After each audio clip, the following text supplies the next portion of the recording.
সারিবদ্ধভাবে দাঁড়িয়ে আছে শত শত সব বিশাল রকেট লঞ্চার।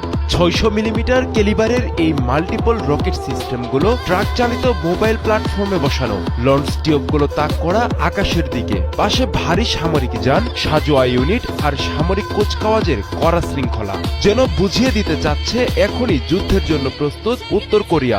মঞ্চে দাঁড়িয়ে অভিবাদন গ্রহণ করছেন কিম জং উন, যিনি পরিচিত রকেটম্যান হিসেবে। পুরো দৃশ্যটি যেন একটি শক্তি প্রদর্শনের মহড়া। বন্ধু ইরান যখন বিপদে, তখন কি এভাবেই বার্তা দিতে চাইল পিয়ংইয়ং? এর মাধ্যমে স্পষ্টতই হুমকির মুখে পড়তে যাচ্ছে দক্ষিণ কোরিয়ার মার্কিন ঘাঁটিগুলো।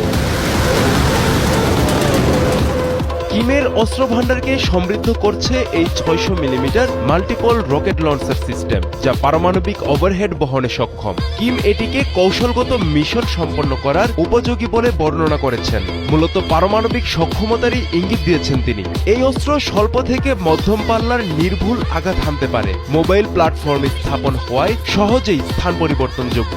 নিক্ষেপ করা যায় একযোগে বহু রকেট।